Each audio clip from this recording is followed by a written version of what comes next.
So my next guest today is Cristiana ELtrayan, who works as a therapist, international holistic speaker, and author.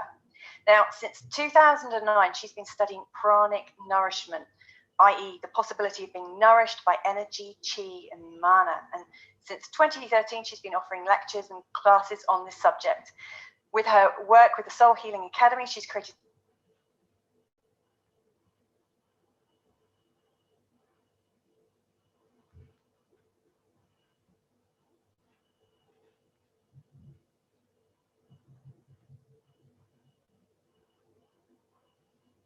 love and is a board member of the Global Pyramid Societies movement, an organisation teaching meditation worldwide with 22,000 pyramids built for meditation all across the globe. And she's also a peace ambassador at the Embassy of Peace. Wow! So, welcome here, Cristiana. I'm really honoured to have you here with me to have this real good conversation. Now, the first thing that I'm really curious to ask you about is, how did you find yourself on the pranic path? Yeah, that's a great question. I was really interested in energy ever since I was a child. I had this yearn to know what universal force is, what God is, and I was looking for it in the philosophy texts, hoping that I would find the answers, but I didn't actually. I was more and more confused looking up there. So eventually, after a few years in my adolescence, I got to this English teacher who has taught me some meditation techniques. I was doing English lessons in private, and she taught me some meditation techniques, and so I discovered how energy was working and how it was flowing in my body. And I was meditating in a little crystal as a child, and then later on, at about 28 years of age, 27, 28 years of age, I really took on meditation as a daily practice, you know, because for 20 something years, I just was playing with it. But at 28, because my inner state wasn't really balanced, having worked 16 hours a day as a general manager of several corporations and then my own company, I got unbalanced. So I had to kind of balance back with that. So I started taking on meditation and several healing practices as a daily basis routine. And I learned that as I meditated more and more, I would need less and less food. And for instance, I needed less heavy food. So naturally, I moved into vegetarianism since my adolescence. And then I moved into veganism as I detoxed and meditated more in my early young years. And then I moved into more raw food. And then I moved into more liquid food along the years, right? In the past 12 years, my diet has evolved into that. But the first time I heard about it was when somebody in a conference in Romania, somebody called Jasnuhin, has talked about it and said that she doesn't need physical nourishment and so on and so forth. And for me, it sounded perfectly normal and natural. And I was discovering within myself that with my practice, my food gets lighter and certain foods are literally intolerable for my body, like meat and heavy products and animal products and so on. So I understood it, having had this experience already.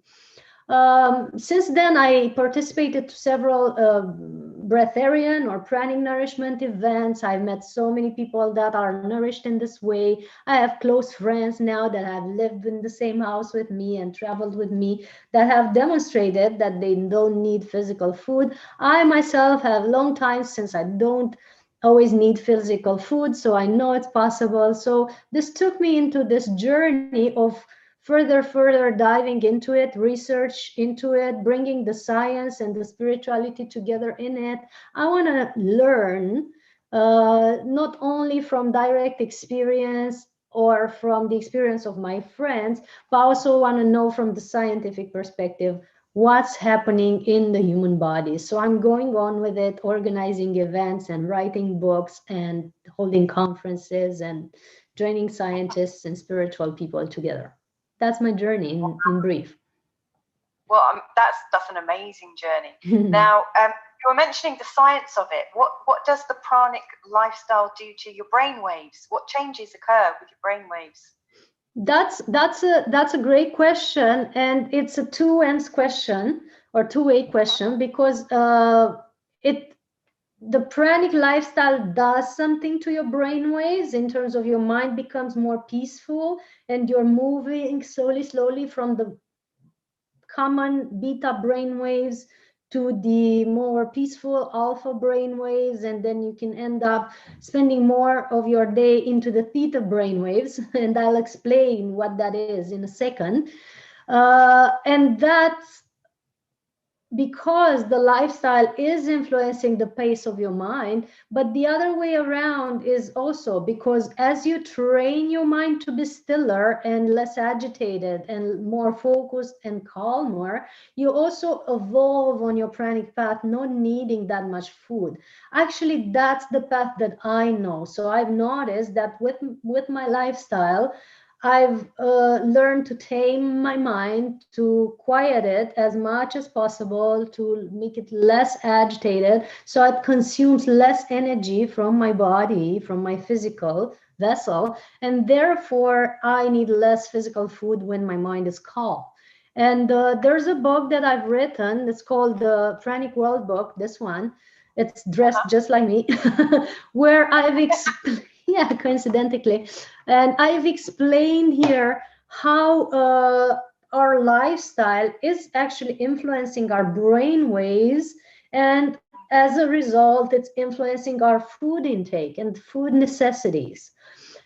To explain brain waves, because that's important for the viewers that are non-scientific, brain waves are basically the states of mind or the mind phases. In science, they're defined as electrical impulses in the brains. It can be measured in hertz frequencies, and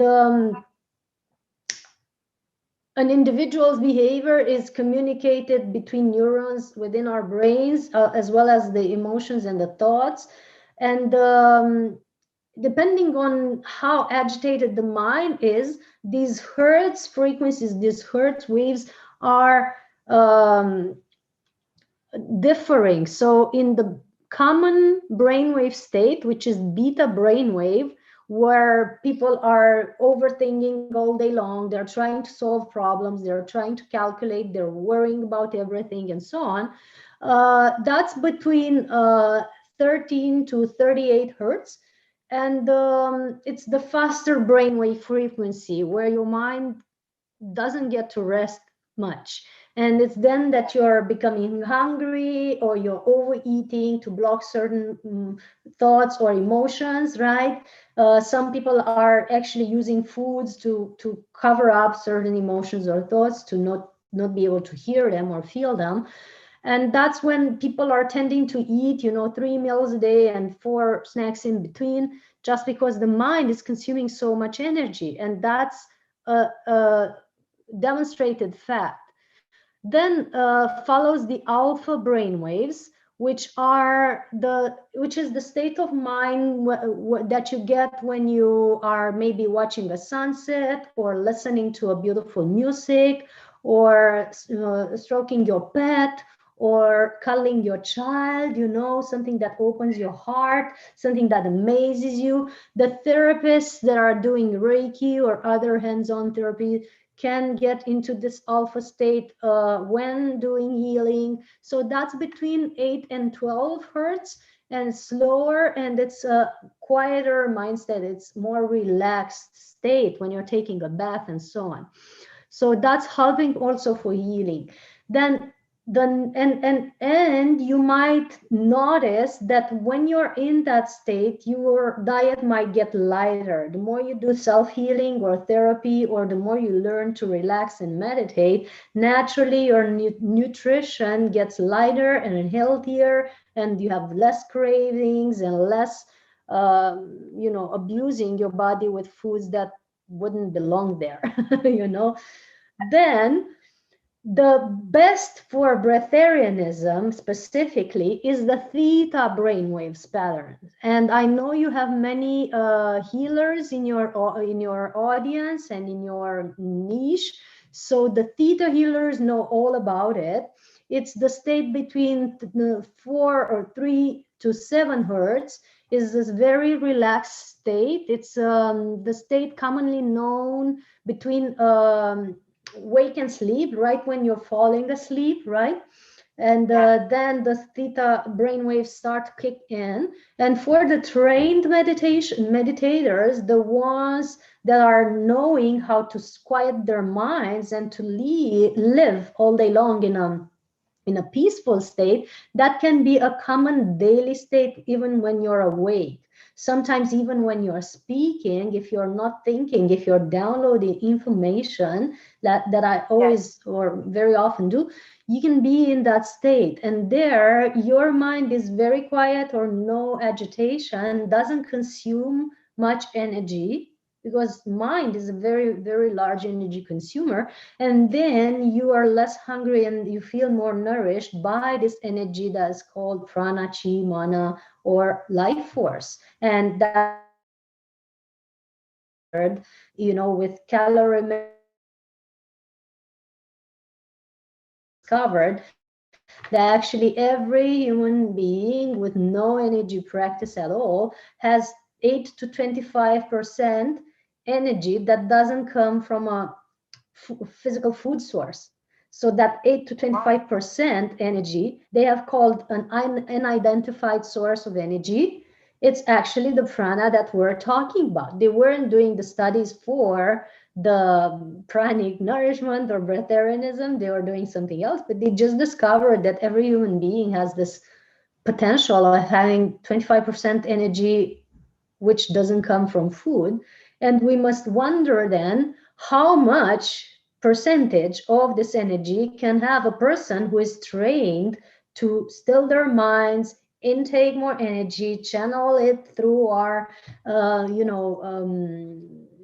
energy bodies and through our nadis or energy channels and through our chakras, because this training can bring more energy into your physical vessel. Wow, that was such a good answer. That was amazing. And the long one. And I have 2 more brainwaves, if you don't mind. So the delta ones, yes, they are between 1 and 3 hertz, and they're slower and in deep sleep, right? Or in deep meditation that people can attain. And that's also good for very profound resting in pranic nourishment. And the gamma brainwaves, which are very high, they are 39 to 42 hertz, are very fast. And that's when instant healing or miracles, like when somebody gets a superpower, lifting a very heavy car, is in that gamma brainwave for a few seconds, and it can attain, I believe, certain areas of the brain that aren't yet tapped into for humanity. Wow, that's an even better answer. Thank you so much. Yeah. So that was really helpful, because what interests me is I turned vegan in my diet about 9 months ago, and one thing I have noticed as a knock-on effect is I just feel so much calmer, so much calmer. And in the work that I do, I often find that I go into moments of channeling, where just information comes through me and I'm really not involved in what I'm doing. It just feels like my mouth is opening, and I don't even remember what to say in these moments. It's almost as if what's coming through me isn't for me, it's for the person I'm working with. And so I must be in an alpha down to theta? I would say theta, because in alpha you normally remember, because your mind is still present, it's more quiet but present, whereas in theta is quite silent, and that's why it doesn't record the information. So oftentimes I download information, or I see light codes, or it can be a whole conference like this one, playing out. And if you stop me and say, please say that again, I'm like, whoa, that's complicated. But I can go back in the moment where I've said it and repeat that moment, which is different than remembering. I mean, yes, you don't turn on your mind. You just move into this specific moment. Yeah. So theta, I would say, yeah, to answer your question.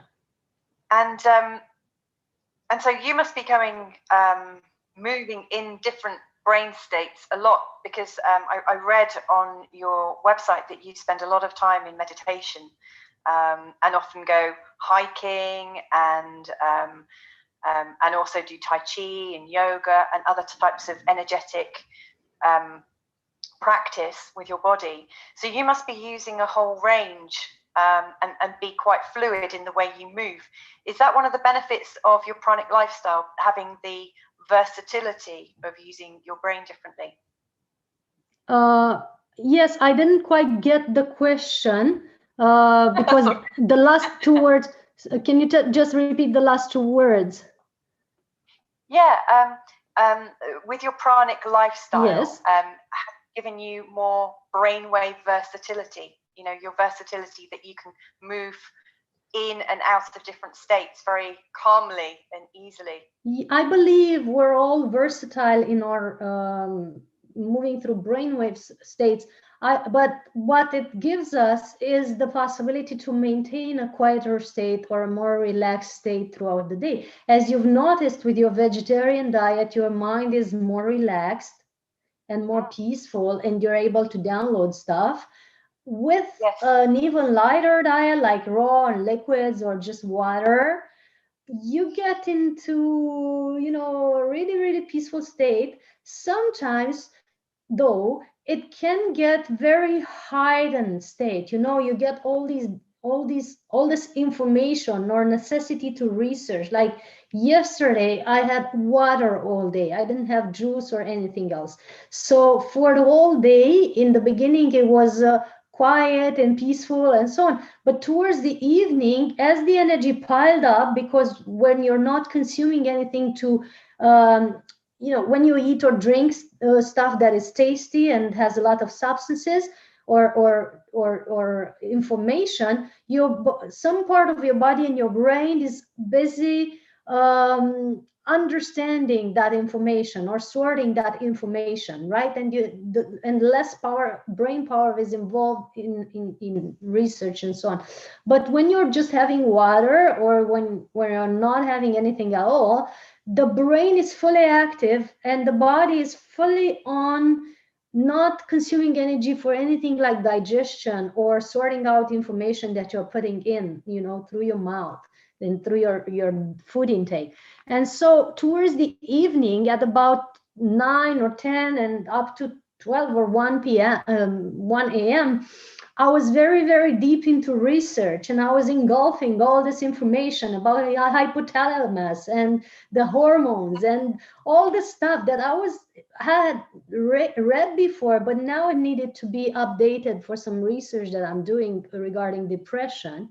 And so it gets overactive, not overactive, but overpowered, and you can spend the whole night basically reading and getting information and researching, or getting really creative and painting and drawing, or I personally have a new knitting creation. So I have all this extra time, because you don't even sleep much, where you can create or research or learn or have classes and stuff like this. So you're in between the quiet, peaceful, very relaxed state and the very creative state, where you're totally buzzed up and all this information and this newness and these connections come to you, and you can write an entire book in a night. Sometimes it has happened that I edited and completed a book in a night. So yeah, it's happening like this. That's the versatility that it gives us. And so I would say that it takes some while to get used to this, and to know how to adjust your bodies to the brain power that can occur, you know, because sometimes the body can need to get a break sometimes, you know, and it happens like this, but it's an awesome feeling. Yeah, I can imagine. Wow. And so it's sounding to me like you've just lightened on your path. You know, your whole energy system has been cleansed and clean, and it's had a break. It's been able to repair and heal itself. So what I'm hearing is that when you have a pranic path, it's a whole lifestyle. It's not just a diet. It changes the activities that you're doing and the way that you live. So how do you work with your clients? You know, so if somebody's interested in your path, how do you work with your clients? You know, do people contact you and say, I want to do what you're doing?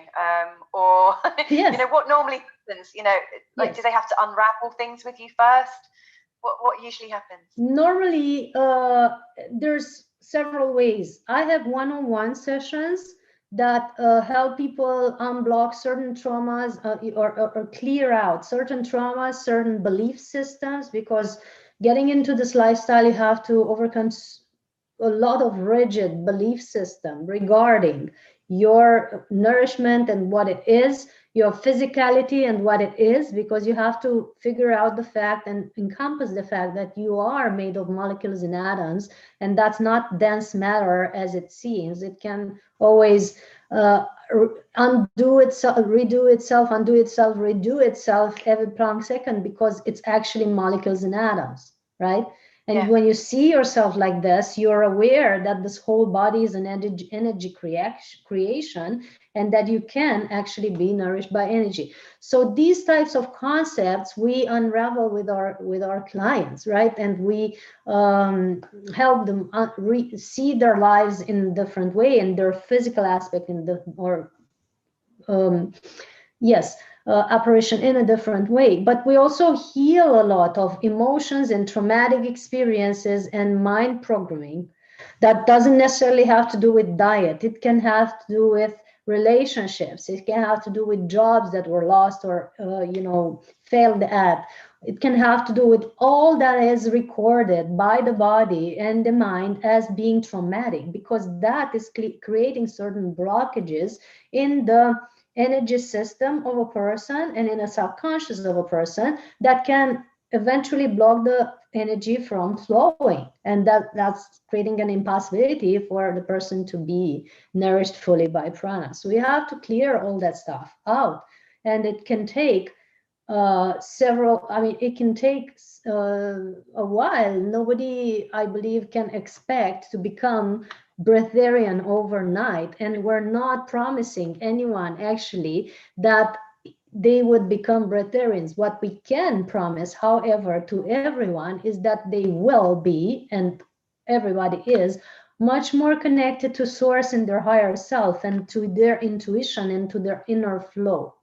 That's what we get people to as a direction, right? Because to me, as you said, this is not about the diet, and this is not about yeah, not eating. It is about how connected you are, how fine-tuned and how in alignment you can be. And from there, you can choose to eat, not eat, diminish your food intake, the quantity, increase the quality of your food intake, and have, days, weeks, or months with no food at all if you choose to.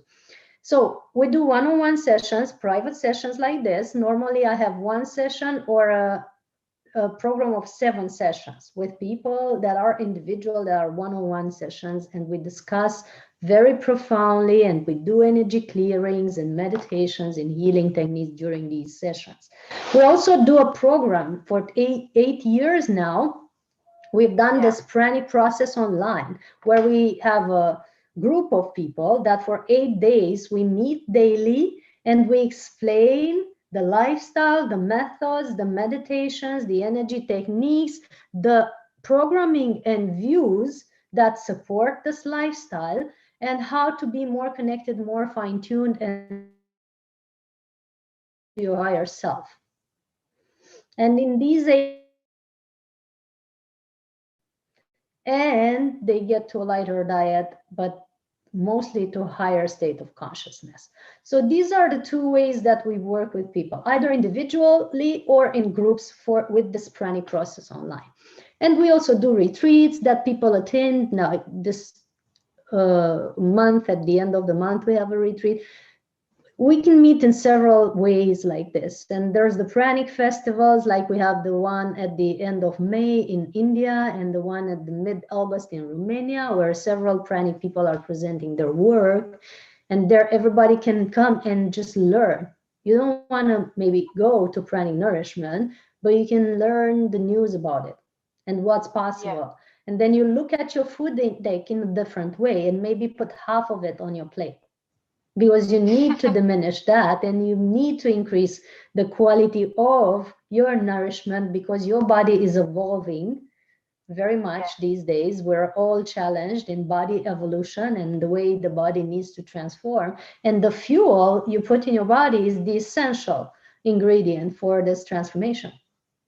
Yeah, as well as the conscious sleep as well. Yeah, definitely. What I'm hearing as well is that you are not just treating the person, but you're treating the energy of the person. Like you're looking at the energy fields and really connecting in. Does the same go for plants and places? Anything that has an energy matrix? Are you working with all types of energy, not just people? That's Tell me great. about that. That's amazing. You're asking fabulous questions. So you see everything that has an energy field, whether it's animated or inanimated, like a chair has an energy field or your bed has an energy field, right? Everything emanates energy and everything receives energy, right? And everything is connected to everything. So when you come into a space, naturally your energy affects the energy around. So yes, when I go into a place, for sure, I fine tune to the energy of the place and to the energy of the people and to the energy of the plants and pets in the house. And sometimes I'm getting so much information that it's like, oh my God, these plants haven't been watered. They are all thirsty and hungry. Or, oh my God, this pet is unhappy because it hasn't been taken out for so long. And sometimes I tell the owners, if you don't mind, you might want to da-da-da. How do you know that? It's like, they're all speaking to us all the time. So things like that, of course. So not just people, but also places, plants, pets, and also big locations like a mountain area or an energy vortex or a sacred site. I work a lot with sacred sites. I love this work particularly because it powers up the whole planet. It's just an amazing way of enhancing human evolution. When we power up the sacred sites, when I talk about sacred sites, I refer to places like the pyramids in Egypt or the pyramids in Romania or the sacred sites in Peru and Mexico and so many more. These are the chakras of the planet. The way we have chakras, the planet has chakras. And when they're opened and working harmoniously, the whole planetary grid is powered up and the humanity receives much more energy and upgrades in consciousness. So it's the best way to work with people, actually, when you upgrade sacred sites. So I love it. Yeah, we can do that. Everybody can do it. Excellent. And I guess, can you do that with collectives of people that you work with across the world, remotely on a Zoom call? Are you able to tune in areas? Yeah, basically that's been my work for the past year, because since March 2020, I've been mostly confined to this country where I'm now, not moving around as much as I used to, except a few trips in other countries, but not as much as I used to. So most of my work has been online. So of course you learn how to tune into groups of people when in physical presence, when in conference, and with voice and energy streaming, you can modulate the energy in such a way that everybody gets calmer and happier and even healed. and you can do this online as well, because energy goes everywhere. It's not limited by the medium through which it's transmitted. It can just be free. That's why I love the topic of free energy and how to, encompass and distribute it, because I know all energy is free, actually. Yeah. Definitely.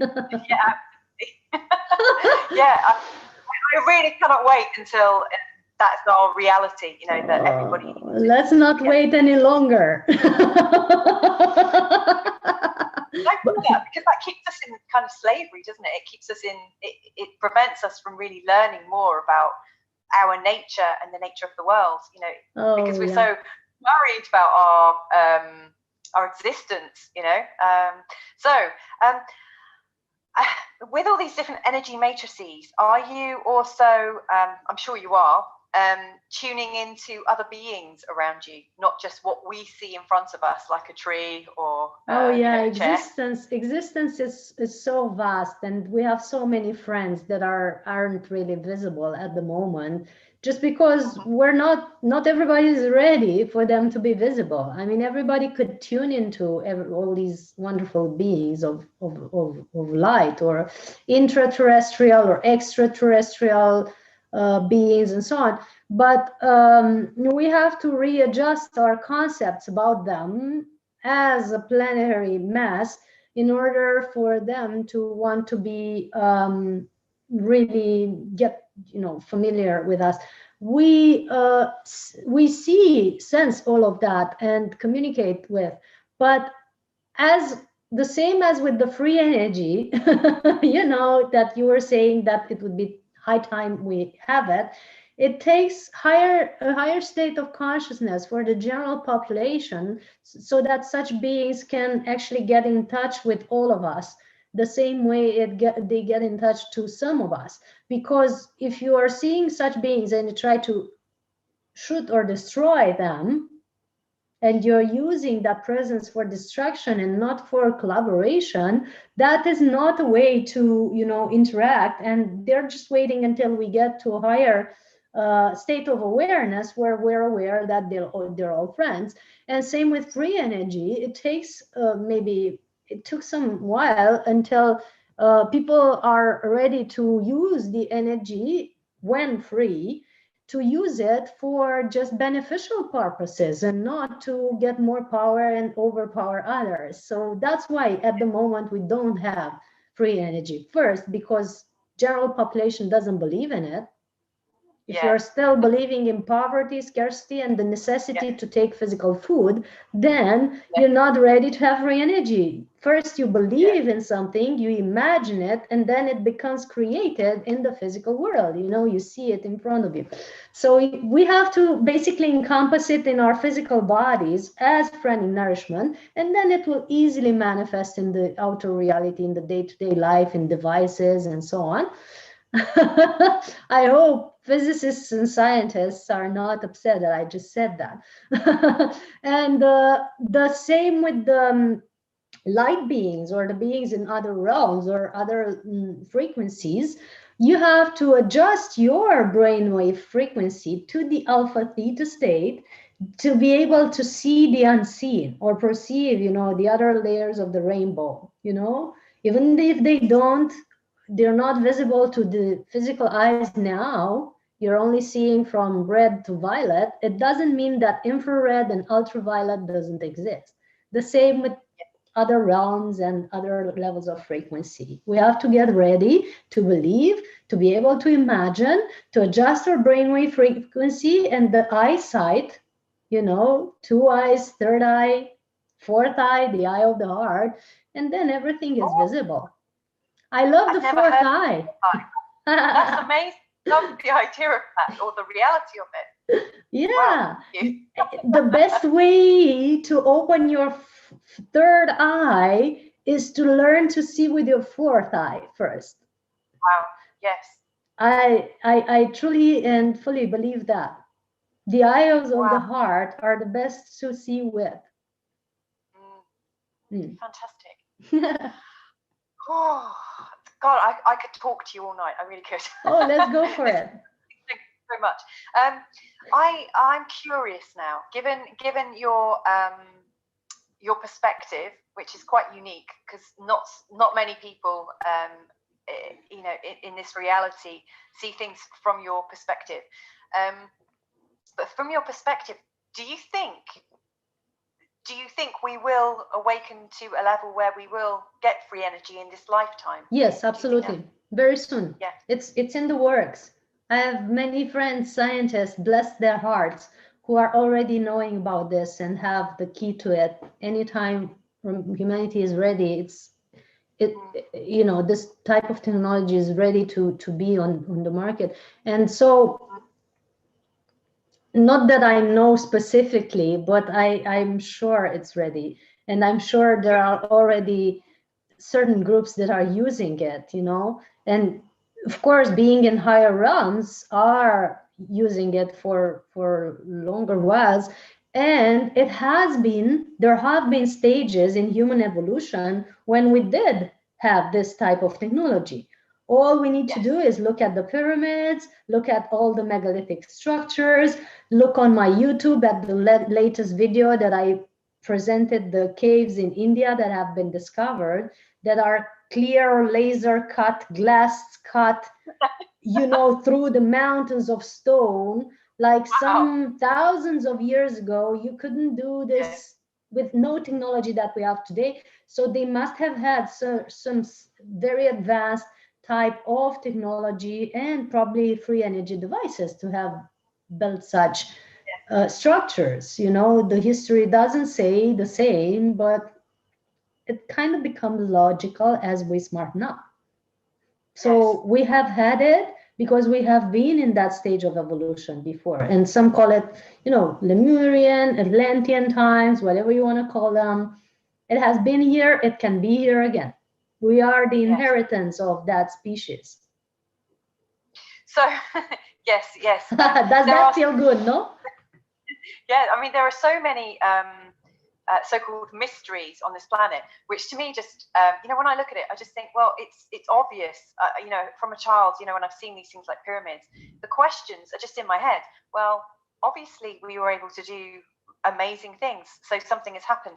And it always surprises me that so few people actually ask questions. They just go with the narrative that they're presented. Now, you're talking about the reality of free energy, and it's your perception and your experience that free energy will be upon us quite soon. Does that mean we are all going to kind of awaken suddenly, or do you think we might lighten up? Do you think the energy comes and then we lighten, or does it kind of happen at the same time? A bit like as I became vegan, I noticed that I was calmer, and then the more calmer I got, the more vegan I got. You know, like, so great it's like to hear that. You know, a step on each side. Do you think I'm just wondering how we might get closer to free energy. I can really see it as a possibility. By running it through our bodies. That's the fastest way. The more we run this through the body is the physical vessel of my manifestation in this physical world. You are manifesting yourself and your higher self through the physical body, right? So that's why you've created yourself into this reality by building up a body and, you know, gathering together molecules and atoms that maintain the same shape pretty much, you know, every day as you redo and undo yourself. And you've created this physical manifestation of your energy, of the energy that you are.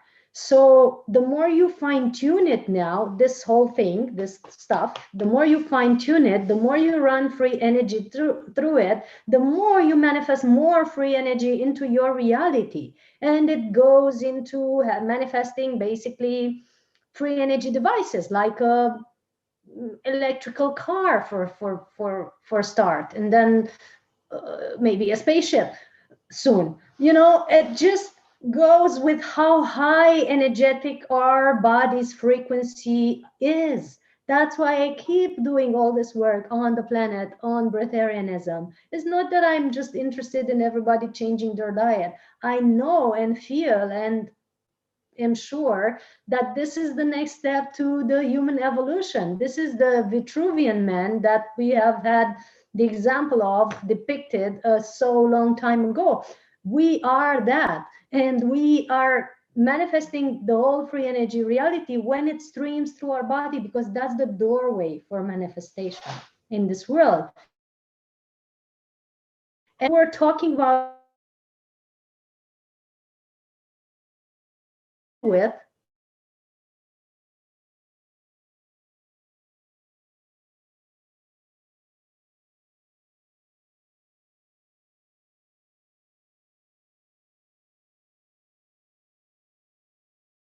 basically in alignment with your level of consciousness. So basically, it depends on your lifestyle. If you're binging on movies all day that are not educational at all, you know, your consciousness is maintained to a certain level that you can't think of higher things, and you can't ask higher questions, or you can't access higher energies. Same if you are maintaining your brain waves into the beta, busy, worried state that we're trained to be in these days, you know, with the fear, poverty gains playing around, like, oh my God, you're gonna die if you don't do this and that, and you're gonna lose your job.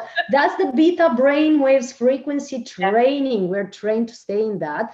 If you're keeping yourself in that state, you won't have time, energy, and frequency bandwidth to go into the bigger questions, like, what is this body really running with? Is it really running with corn and pork? Or could it be something else? I mean, these are the questions that you start asking yourself when you quiet your mind, when you look into more research and less Netflix. It's a daily lifestyle. When you change from news to maybe Gaia or Resonance Science Academy or some good source of information that nourishes your brain with different type of news, because there's news everywhere, but you have to choose the frequency of it. So then you can choose a different narrative. Yeah, and same with free energy, of course. It depends on your frequency. Yes. I'm going to change the tempo a little bit here and talk about children, because I've got three small ones. I've got a 2-year-old, 6-year-old, 5-year-old who seems very grown up, and a 9-year-old. And I'm wondering what brain waves are children in, you know, around birth? Like, what happens with their brain waves? I'm sure that parents train their children out of the meditative state, and we cultivate them into beta very, very quickly. But where is the natural place for children? You know, if we weren't, what's your experience of that? That's a great question. Actually, there are studies that have proven that children up to 7, they're spending much more time into the alpha theta state than adults do. And that's why it's considered that between you know, the age 0 to 7, you basically learn all your realities and your programming, because your brain waves is very peaceful, and programming can be done, you know, on your brain, in your subconscious, because then it is then that you're absorbing information when you're in a peaceful state. And when in that peaceful state, you also have access to higher realities. That's why so many children are having imaginary friends that are not really imaginary. You know, if you look at Dolores Cannon's work, or children, you will notice that they have a lot of data already piled up of children reporting visits on starships, visits on inner earth cities that they do overnight, where they learn different things like higher physics and higher medicine and so on. they all have commonly described experiences in different countries, in different zones of the globe, which means they go to the same place, in their dreams, with the same type of friends that are imaginary. So what's the deal with that, right? There are actually scientists that are doing such studies, and there's also Mary Rodwell that I've interviewed personally for the Pranic Consciousness Summit, a platform that I constructed.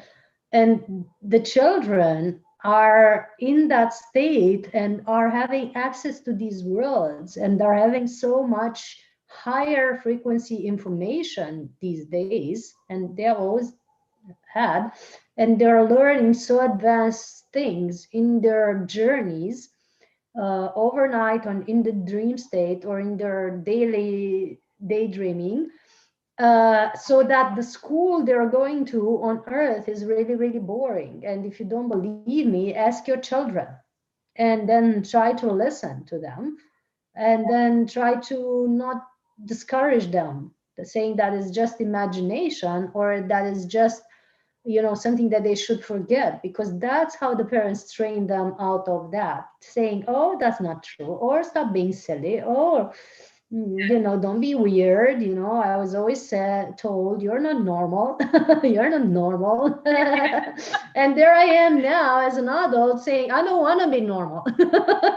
I'm just fine the way I am. But you see, that's how we train them to be dull and normal. And nobody wants normal. Normal is boring. Well, normal's not necessarily going to help the world evolve, is it? It will just stay the same if we just keep having more and more normal. Yeah. And who says what normal is anyway? We don't have a norm for normal anymore. So yeah. Yes, good point. There's the Higher Self Expo that's taking place in July this year on the 17th and 18th, and it's 24 hours worth of really interesting talks with 33 guest speakers, and you're one of the guest speakers. So what are you going to be presenting at the Higher Self Expo? Can you share a little bit of that? I'm going to be speaking about free energy, breatharianism, and sacred sites, as they're all linked together. I was saying that the sacred sites in this planet, they hold a proof of free energy, like the pyramids and so on. And having this proof of free energy, they demonstrate that free energy has been possible and then will be possible on this planet. And the other proof is the people that are nourished by prana or life source or mana or chi. Some of them not needing physical food for more than 20 years, more than 30 years, not eating, some of them not drinking. I know them personally. They're my friends. I drink water and tea most days and juices.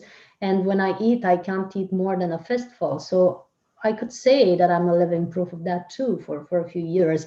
But I avoid labeling myself to preserve my freedom of tasting, because that's something I've always ditched, the labels. But having known these people, I know for sure that this is possible and that free energy is possible. So that's my topic in Higher Self Expo. Wow. That's fascinating. I really love the fact that you're talking about free energy in the body, because like most people, when they talk about free energy, they're thinking in terms of how they can power up their houses and power up phones and things like that. Yeah. But yes, I mean, into the body. And of course, going back to your first point, that actually the brain is able, or the body is able to power itself. Is it 18 to 25% of its power comes from where? Nowhere, but we're able to do it. For people that don't do energy work, yes, it's 8 to 25% proven in studies with calorimetry suits. But for people who do a little yoga, a little qigong, a little meditation, a little breath work, some healing techniques, I've seen healers that are starting to get chubbier as they do healings and eating in parallel. Because you download more energy through your body when you're transmissioning to other people. So you have to cut out on your physical food because you don't need that much. It's logical, right? So I've seen people saying, I'm getting chubby with just water. Well, drink less water then. You don't need it. You're powered up by the energy that you're using in your sessions. You know? That actually makes sense, total sense to me, because actually when I went vegan, I lost lots of weight, felt amazing, and then my work was changing, and then I started getting chubbier again, and I couldn't stand it. So thank you.